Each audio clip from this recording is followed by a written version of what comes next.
السلام علیکم ورحمۃ اللہ وبرکاتہ۔ بسم اللہ الرحمن الرحیم۔ کلمہ طیبہ اور کلمہ شہادت کی فضیلت ہے۔ حضرت عبداللہ بن عمرو بن عاص رضی اللہ تعالیٰ عنہ سے روایت ہے کہ میں نے رسول اللہ صلی اللہ علیہ وسلم کو یہ ارشاد فرماتے ہوئے سنا، قیامت کے دن اللہ تعالیٰ میری امت میں سے ایک شخص کو منتخب فرما کر ساری مخلوق کو روبرو بلائیں گے اور اس کے سامنے اعمال کے 99 دفتر کھولیں گے۔ ہر دفتر حد نگاہ تک پھیلا ہوا ہوگا۔ اس کے بعد اس سے سوال کیا جائے گا کہ ان اعمال ناموں میں سے تو کسی چیز کا انکار کرتا ہے؟ کیا ان فرشتوں نے جو اعمال لکھنے پر تعینات تھے تجھ پر کچھ ظلم کیا ہے کہ کوئی گناہ بغیر کیے ہوئے لکھ لیا ہو یا کرنے سے زیادہ لکھ دیا ہو؟ وہ عرض کرے گا نہیں، نہ انکار کی گنجائش ہے، نہ فرشتوں نے ظلم کیا۔ پھر ارشاد ہوگا، تیرے پاس ان بد اعمالیوں کا کوئی اجر ہے؟ وہ عرض کرے گا کوئی اجر نہیں۔ ارشاد ہوگا، اچھا، تیری ایک نیکی ہمارے پاس ہے، آج تجھ پر کوئی ظلم نہیں۔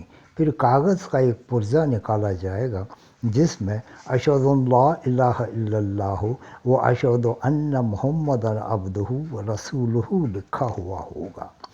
اللہ تعالیٰ فرمائیں گے جا اس کو تلوا دے۔ وہ عرض کرے گا اتنے دفتروں کے مقابلے میں یہ پرزہ کیا کام دے گا؟ ارشاد ہوگا تجھ پر ظلم نہیں ہوگا۔ پھر ان سب دفتروں کو ایک پلڑے میں رکھ دیا جائے گا اور کاغذ کا وہ پرزہ دوسرے پلڑے میں، تو اس پرزے کے وزن کے مقابلے میں دفتروں والا پلڑا اڑنے لگے گا۔ سچی بات یہ ہے کہ اللہ تعالیٰ کے نام کے مقابلے میں کوئی چیز وزن ہی نہیں رکھتی۔ یہ ترمذی کی حدیث ہے۔ حضرت ابو عمرہ انصاری رضی اللہ عنہ سے روایت ہے کہ رسول اللہ صلی اللہ علیہ وسلم نے ارشاد فرمایا، جو بندہ یہ گواہی دے کہ اللہ تعالیٰ کے سوائے کوئی معبود نہیں اور میں اللہ تعالیٰ کا رسول ہوں، کو لے کر اللہ تعالیٰ سے قیامت کے دن اس حال میں ملے کہ وہ اس پر دل سے یقین رکھتا ہو، تو یہ کلمہ شہادت ضرور اس کے لیے دوزخ کی آگ سے آڑ بن جائے گا۔ ایک روایت میں ہے کہ جو شخص ان دونوں باتوں یعنی اللہ تعالیٰ کی وحدانیت اور رسول اللہ صلی اللہ علیہ وسلم کی رسالت کا اقرار لے کر اللہ تعالیٰ سے قیامت کے دن ملے گا، وہ جنت میں داخل کیا جائے گا، خواہ اس کے اعمال نامہ میں کتنے ہی گناہ ہو۔ یہ حدیث مسند احمد، طبرانی اور مجمع الزوائد سے لی گئی ہے۔ فائدہ: شارحین حدیث و دیگر احادیث مبارکہ کی روشنی میں اس حدیث اور اس جیسی احادیث کا مطلب یہ بتلاتے ہیں کہ جو شہادتین یعنی اللہ تعالیٰ کی وحدانیت اور رسول اللہ صلی اللہ علیہ وسلم کی رسالت کا اقرار کر لے، اللہ تعالیٰ کی بارگاہ میں پہنچے گا اور اس کے اعمال نامہ میں گناہ ہوئے تو بھی اللہ اسے جنت میں ضرور داخل فرما دیں گے، یا تو اپنے فضل سے معاف فرما کر گناہوں کی سزا دے کر۔ یہ معارف الحدیث کی کتاب سے لیا گیا ہے۔ حضرت اتبان بن مالک رضی اللہ تعالیٰ عنہ سے روایت ہے کہ نبی کریم صلی اللہ علیہ وسلم نے ارشاد فرمایا، ایسا نہیں ہو سکتا کہ کوئی شخص اس بات کی گواہی دے کہ اللہ تعالیٰ کے سوائے کوئی معبود نہیں اور میں محمد صلی اللہ علیہ وسلم اللہ تعالیٰ کا رسول ہوں، پھر وہ جہنم میں داخل ہو یا دوزخ کی آگ اس کو کھائے۔ یہ مسلم کی حدیث ہے۔ حضرت ابو قتادہ رضی اللہ تعالیٰ عنہ اپنے والد سے نبی کریم صلی اللہ علیہ وسلم کا ارشاد نقل کرتے ہیں کہ جس شخص نے اس بات کی گواہی دی کہ اللہ تعالیٰ کے سوائے کوئی معبود نہیں اور میں محمد صلی اللہ علیہ وسلم اللہ تعالیٰ کا رسول ہوں، اور اس کی زبان اس کلمہ طیبہ کو کثرت سے کہنے کی وجہ سے مانوس ہو گئی ہو اور دل کو اس کلمہ کے کہنے سے اطمینان ملتا ہو، تو ایسے شخص کو جہنم کی آگ نہیں کھائے گی۔ یہ بہقی کی حدیث ہے۔ حضرت معاذ بن جبل رضی اللہ تعالیٰ عنہ سے روایت ہے کہ نبی کریم صلی اللہ علیہ وسلم نے ارشاد فرمایا، جس شخص کی بھی اس حال میں موت آئے کہ وہ پکے دل سے گواہی دیتا ہو کہ اللہ تعالیٰ کے سوائے کوئی معبود نہیں اور میں اللہ تعالیٰ کا رسول ہوں، اللہ تعالیٰ اس کی ضرور مغفرت فرما دیں گے۔ یہ مسند احمد کی حدیث ہے۔ حضرت انس بن مالک رضی اللہ تعالیٰ عنہ سے روایت ہے کہ ایک دن رسول اللہ صلی اللہ علیہ وسلم نے حضرت معاذ رضی اللہ تعالیٰ عنہ سے، جبکہ آپ کے ساتھ ایک ہی قضاوے پر سوار تھے، فرمایا، معاذ بن جبل، انہوں نے عرض کیا، اللہ کے رسول میں حاضر ہوں۔ رسول اللہ صلی اللہ علیہ وسلم نے پھر فرمایا، معاذ، انہوں نے عرض کیا، اللہ کے رسول میں حاضر ہوں۔ رسول اللہ صلی اللہ علیہ وسلم نے پھر فرمایا، معاذ، انہوں نے عرض کیا، اللہ کے رسول میں حاضر ہوں۔ 3 بار ایسا ہوا۔ پھر آپ صلی اللہ علیہ وسلم نے ارشاد فرمایا، جو شخص سچے دل سے شہادت دے کہ اللہ تعالیٰ کے سوائے کوئی معبود نہیں اور محمد صلی اللہ علیہ وسلم اللہ تعالیٰ کے رسول ہے، تو اللہ تعالیٰ نے دوزخ پر ایسے شخص کو حرام کر دیا گیا ہے۔ حضرت معاذ رضی اللہ تعالیٰ عنہ نے یہ خوشخبری سن کر عرض کیا، کیا میں لوگوں کو اس کی خبر نہ کر دوں تاکہ وہ خوش ہو جائیں؟ رسول اللہ صلی اللہ علیہ وسلم نے ارشاد فرمایا، پھر وہ اسی پر بھروسہ کر کے بیٹھ جائیں گے، عمل کرنا چھوڑ دیں گے۔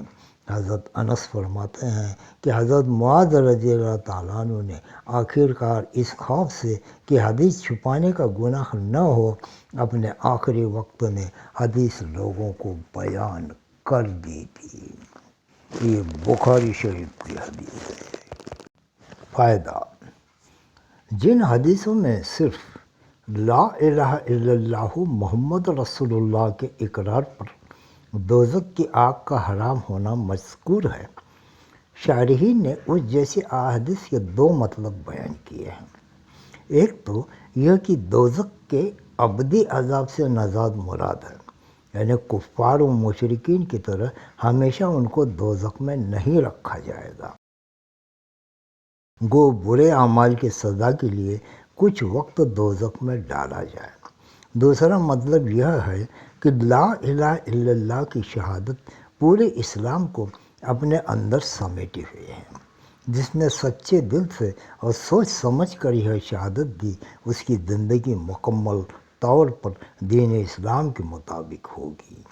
یہ مظاہر حق میں درج ہے۔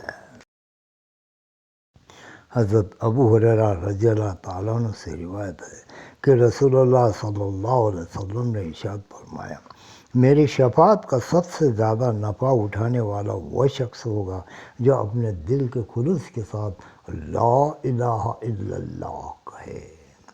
یہ بخاری شریف کی حدیث ہے۔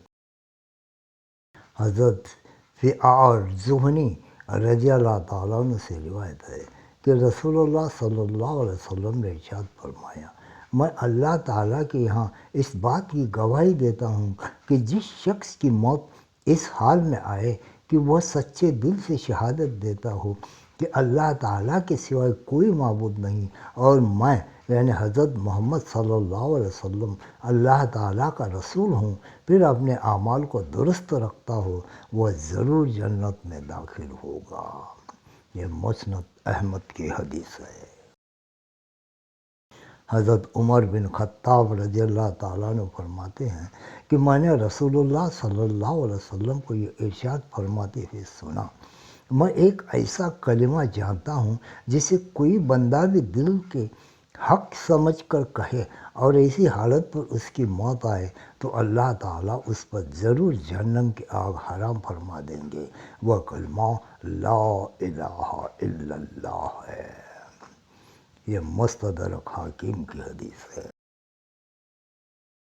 حضرت ایاز انصاری رضی اللہ تعالیٰ عنہ سے روایت ہے کہ نبی کریم صلی اللہ علیہ وسلم نے ارشاد فرمایا، کلمہ لا الہ الا اللہ اللہ تعالیٰ کے یہاں بڑی عزت والا قیمتی کلمہ ہے۔ اسے اللہ تعالیٰ کے یہاں بڑا رتبہ و مقام حاصل ہے۔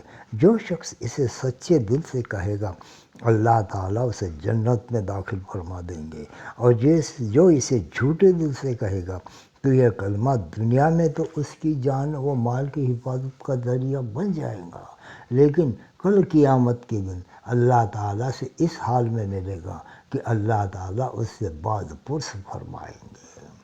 یہ بزار اور مزمز زوائد کی حدیث ہے۔ فائدہ: جھوٹے دل سے کلمہ کہنے پر جان و مال کی حفاظت ہوگی، کیونکہ یہ شخص ظاہری طور پر مسلمان ہے، لہذا مقابلہ کرنے والے کافر کی طرح اسے قتل نہ کیا جائے گا اور نہ ہی اس کا مال لیا جائے گا۔ حضرت ابو بکر صدیق رضی اللہ تعالیٰ عنہ سے روایت ہے کہ نبی کریم صلی اللہ علیہ وسلم نے ارشاد فرمایا، جس نے لا الہ الا اللہ کی گواہی دی اس طرح کہ اس کا دل اس کی زبان کی تصدیق کرتا ہو، تو وہ جنت کے جس دروازے سے چاہے داخل ہو جائے۔ حضرت ابو موسیٰ رضی اللہ تعالیٰ عنہ سے روایت ہے کہ رسول اللہ صلی اللہ علیہ وسلم نے ارشاد فرمایا، خوشخبری لو اور دوسروں کو بھی خوشخبری دو کہ جو سچے دل سے لا الہ الا اللہ کا اقرار کرے وہ جنت میں داخل ہوگا۔ یہ حدیث مسند احمد، طبرانی اور مزمز زوائد میں درج ہے۔ حضرت ابو درداء رضی اللہ تعالیٰ عنہ روایت کرتے ہیں کہ رسول اللہ صلی اللہ علیہ وسلم نے ارشاد فرمایا، جو شخص اخلاص کے ساتھ اس بات کی گواہی دے کہ اللہ تعالیٰ کے سوائے کوئی معبود نہیں اور محمد صلی اللہ علیہ وسلم اس کے بندے اور اس کے رسول ہیں، وہ جنت میں داخل ہوگا۔ حضرت انس رضی اللہ تعالیٰ عنہ روایت کرتے ہیں کہ رسول اللہ صلی اللہ علیہ وسلم نے ارشاد فرمایا، میں جنت میں داخل ہوا تو میں نے جنت کی دونوں طرف 3 سطریں سونے کے پانی سے لکھی ہوئی دیکھی۔ پہلی سطر لا الہ الا اللہ محمد الرسول اللہ، دوسری سطر اس طرح تھی، جو ہم نے آگے بھیج دیا یعنی صدقہ وغیرہ کر دیا اس کا ثواب ہمیں مل گیا، اور جو دنیا میں ہم نے کھا پی لیا اس کا ہم نے نفع اٹھا لیا، اور جو کچھ ہم چھوڑ آئے اس میں ہمیں نقصان ہوا۔